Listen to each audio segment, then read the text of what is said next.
वैदिक गणित की तीसरी कक्षा में आपका हार्दिक स्वागत है। आज हम वैदिक गणित के तीसरे सूत्र जो कि जोड़ने की संक्रिया से संबंधित है पर हमारी चर्चा होने वाली है। इस सूत्र का नाम है संकलन व्यवकलनाभ्याम। इससे पहले हम जोड़ने की संक्रिया से संबंधित दो सूत्रों पर चर्चा कर चुके हैं, जिसमें पहला सूत्र था एकाधिकेन पूर्वेण और जो दूसरा सूत्र था वो था पूर्णा पूर्णाभ्याम। यानी कि एकाधिकेन पूर्वेण सूत्र से और पूर्णा पूर्णाभ्याम सूत्र से किन्हीं संख्याओं को कैसे जोड़ा जाता है उस पर हमारी चर्चा हो गई है। आज हमारी चर्चा जोड़ने की संक्रिया से संबंधित जो तीसरा सूत्र है इस पर होने वाली है। सूत्र का नाम है संकलन व्यवकलनाभ्याम।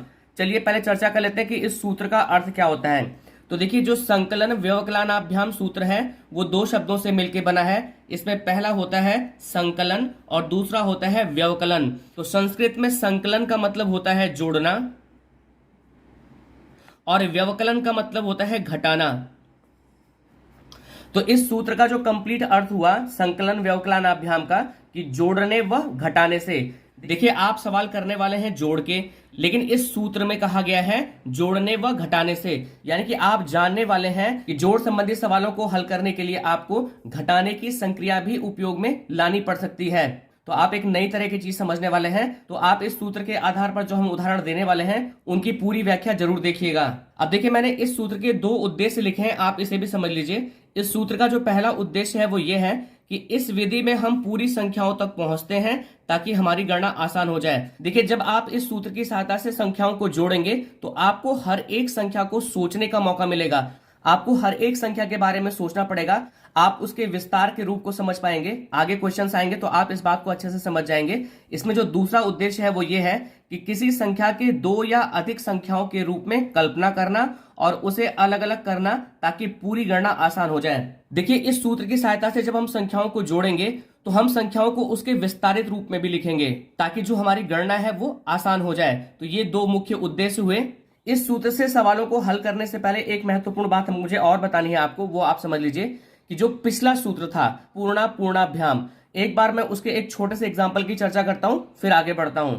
देखिए, यहां पर हमने एक उदाहरण लिया है 25 + 13 + 75। तो अगर हमें इसे पूर्णा पूर्णाभ्याम सूत्र से इसे हल करना है तो मैंने आपको यह बताया था कि आपको इसमें ऐसी संख्याओं का युग्म बनाना होता है जो 10 का गुणक हो। जैसे देखिए, पहली संख्या यहां पर क्या है, 25 है। तो अगर आप 25 को 75 के साथ में ले लें, तो अगर हम 25 और 75 को एक साथ जोड़ लें और हम 13 को बाहर छोड़ दें, आप यहां पर देखेंगे कि 25 को जब आपने 75 से जोड़ा तो ये आ जाता है आपका 100 और उसके बाद यहां पर कितना हो गया, 13।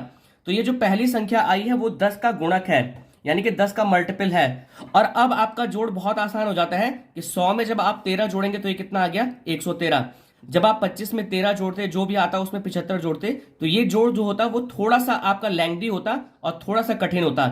लेकिन अगर आपने इस तरह से पूर्णा पूर्णाभ्याम सूत्र से इस सवाल को हल किया तो आपका शॉर्ट ड्यूरेशन में ये सॉल्व हो गया। आज जो सूत्र हम पढ़ने वाले हैं संकलन व्यवकलनाभ्याम, उसमें भी आपको इसी तरह के सवाल मिलेंगे।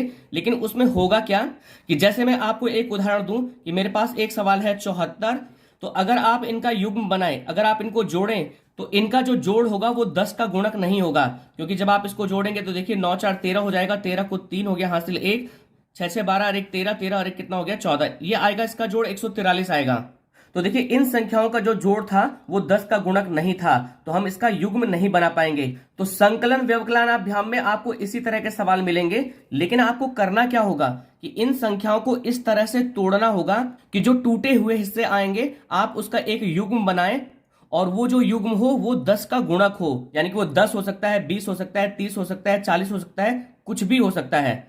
देखिए, सवालों को हल कराने से पहले आपको कुछ उदाहरण देना चाहूंगा ताकि आप इस विधि को और अच्छे ढंग से समझ सकें। देखिए, हमारे पास पहला उदाहरण है कि अगर हमारे पास कोई संख्या 24 है, 24 को अगर हमको 10 के गुणक के रूप में लिखना है तो हम इसे कैसे लिखेंगे। तो देखिए, अगर मैं 24 को तोड़ना चाहूं तो क्या मैं इसे 20 धन 4 यानी कि 20 + 4 लिख सकता हूं? तो बिल्कुल लिख सकते हैं। तो आप देखेंगे कि जब 24 टूटा तो उसमें एक 10 का गुणक आया है और एक अलग संख्या आई है। तो आपने यहां पर 24 को तोड़ दिया।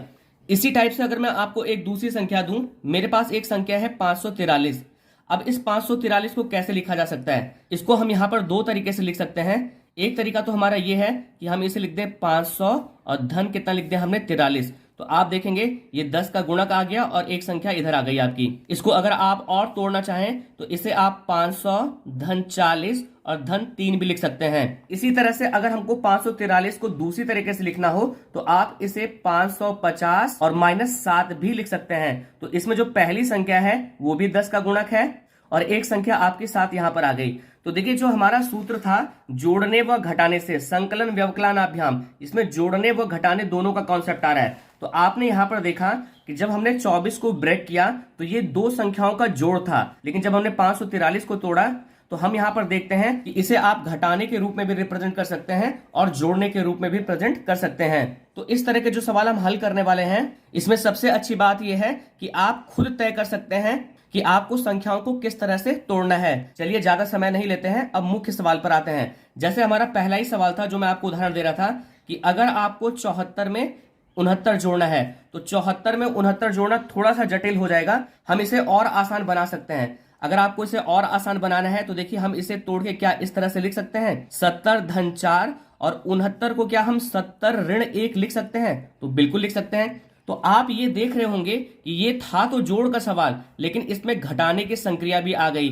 तो जो हमारा सूत्र था संकलन व्यवकलनाभ्याम जोड़ने व घटाने से, तो जोड़ने के जो सवाल है हम उसमें घटाने की जो संक्रिया है उसे भी इस्तेमाल करेंगे।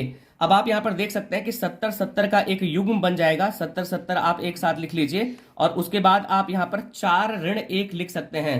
इसे भी चाहे तो आप युग्म बना लीजिए। अब देखिए 70 70 सीधे जुड़ जाएगा, ज्यादा सोचने की आवश्यकता नहीं है। तो ये हो गया आपका 140, 4 में से 1 गया, कितना हो गया आपका 3। अब 140 में जब आप 3 जोड़ेंगे तो कितना हो जाएगा आपका ये 143 और ये आपका उत्तर आ गया। तो देखिए छोटा सा सवाल था, आप इसे तुरंत जोड़ सकते थे, लेकिन सोचिए जब बड़े बड़े सवाल आएंगे तो उसमें जो हमारा प्रोसेस होगा जोड़ने का वो थोड़ा सा जटिल हो सकता है। तो अगर हम इस विधि का यूज करेंगे तो हमारा जो जोड़ का सवाल है वो बहुत आसान हो सकता है। चलिए एक थोड़ा सा बड़ा उदाहरण डिस्कस करते हैं और फिर इस सूत्र को समझते हैं। अब देखिए हमारे पास एक दूसरा सवाल है, 324 धन 296 धन 159 धन 43। तो सबसे पहले आप चेक कर लीजिए क्या ये सवाल जो है वो पूर्णाभ्याम सूत्र से हल होगा। तो देखिए जब आप 324 और 296 का इकाई देखें तो यहाँ 4 है और यहाँ 6 है, तो 6 4 जब भी जुड़ेगा तो इकाई के स्थान पे 0 आएगा, यानी कि एक 10 का गुणक आ जाएगा। लेकिन जो बाकी संख्याएं हैं देखिए उन्हें जोड़ने पर इकाई के स्थान पर 0 नहीं होगा। तो अगर आप इसे पूर्णाभ्याम सूत्र से सॉल्व करेंगे तो ये थोड़ा सा जटिल होगा। तो चलिए हम इसे संकलन व्यवकलनाभ्याम सूत्र से करते हैं, यानी कि आपको इन संख्याओं को इस हिसाब से तोड़ना है कि आपका जो जोड़ है वो आसान हो जाए। तो देखिए 324 को अगर आप लिखना चाहें तो क्या आप इस तरह से लिख सकते हैं, इसको लिख दीजिए 300 धन 20 और धन कितना लिख सकते हैं आप 4। इसी तरह से अगर आपको 296 को लिखना है तो देखिए 296 को दो तरीके से लिखा जा सकता है। सबसे आसान तरीका तो यह है कि 296 300 के नजदीक है तो आप इसे लिख दीजिए 300 ऋण आप 4 लिख दीजिए, या आप फ्री हैं आप इसे इस तरह से भी लिख सकते हैं कि 200 धन 50 और धन 46, आप इस टाइप से भी लिख सकते हैं। लेकिन अगर आप इस तरह से लिखेंगे तो जोड़ थोड़ा सा बड़ा हो जाएगा, ये आसान है। तो 296 को हमने लिख दिया, 300 ऋण 4 लिख दिया। इसी तरह से अगर आपको 159 को लिखना है तो इसे आप लिख सकते हैं 150 धन 9, और इसी तरह से अगर आपको 43 को लिखना है, अब देखिए 43 को भी दो तरीके से लिखा जा सकता है, या तो आप 40 धन 3 लिख सकते हैं, और ज्यादा अच्छा ये होगा कि आप इसे 50 ऋण 7 लिख दें, क्योंकि 50 में से 7 घटाएंगे तो आपका कितना आ जाएगा 43 आ जाएगा। तो इसे हम 50 ऋण कितना लिख देते हैं 7 लिख देते हैं। अब देखिए इसमें जो 10 के गुणक हैं, यानी कि जो 10 के मल्टीपल हैं, उन्हें आप एक साथ लिख लीजिए। जैसे यहाँ पर 300 हो गया, जो बड़ी संख्या है जैसे 300 है, 300 है, 150 है और 50 है, इनको आप एक साथ लिख लीजिए। ये हो गया 300 धन 300 धन 150 और धन कितना हो गया 50। इसका आप एक युग्म बना लीजिए, यानी कि ब्रैकेट में रख लीजिए, प्लस इसके बाद जो बाकी संख्याएं बची हैं उन्हें आप एक साथ लिख लीजिए। तो यहाँ पर बचा है आपका 20, धन कितना बचा आपका 4, ऋण कितना बचा 4, धन कितना है 9 और ऋण कितना है 7। अब आइए इसे सॉल्व करते हैं। अब देखिए इसे जोड़ना कितना आसान है। देखिए 300 300 600 हो गया, 600 150 750 हो गया, 750 में आप 50 जोड़ेंगे तो कितना हो जाएगा 800 हो जाएगा। तो ये कितने आसानी से आपका जुड़ गया, ये 800 हो गया। अब देखिए ये धन का 4 है, ये ऋण का 4 है, तो ये कट जाएगा। ये 20 है, 20 9 29 होता है, 29 में से 7 गया 2, या यहीं पर आप 9 में से 7 घटा दीजिए तो ये 2 आ जाएगा। 20 और 2 कितना हो गया आपका 22। अब ये जुड़ जाएगा तो कितना हो जाएगा आपका 822। तो देखिए कितने इंटरेस्टिंग तरीके से इस जोड़ में हमने जोड़ और घटाना दोनों का कंसेप्ट लेके इस सवाल को हमने हल किया। आपने संख्याओं को तोड़ा है तो इस संख्या के हर भाग पर आपकी नजर गई। अगर बच्चा करेगा तो वो समझ पाएगा कि 324 को हम 300 धन 20 धन 4 भी लिख सकते हैं, यानी कि इन तीनों के संयोग से 324 बना है, ऐसी वो कल्पना कर पाएगा। तो आप इस तरह के क्वेश्चन की जितनी प्रैक्टिस कराएंगे बच्चा क्रिएटिव होगा, उसका चिंतन स्तर जागृत होगा, वो कल्पना में जाएगा, वो और भी प्रयोग करेगा। जरूरी नहीं है कि आपने जैसे तोड़ा है वो उसी तरह से तोड़े, वो किसी और तरीके से भी सवाल को तोड़कर और हल करके आपके पास में ला सकता है। तो ये बहुत इंटरेस्टिंग विधि है, आप इस विधि के माध्यम से बच्चों को सवाल जरूर हल कराइएगा। तो मैं आशा करता हूं कि इस वीडियो के माध्यम से संकलन व्यवकलनाभ्याम सूत्र से आप जोड़ के सवालों को कैसे हल करेंगे वो आपको अच्छे ढंग से समझ में आया होगा। अगर आपको यह वीडियो पसंद आया तो आपसे निवेदन है कि वीडियो को लाइक शेयर कमेंट जरूर करें, चैनल को सब्सक्राइब जरूर करें ताकि और इंपॉर्टेंट वीडियो की नोटिफिकेशन आपको प्रॉपरली मिलती रहे। वीडियो देखने के लिए आप सभी लोगों का बहुत बहुत धन्यवाद।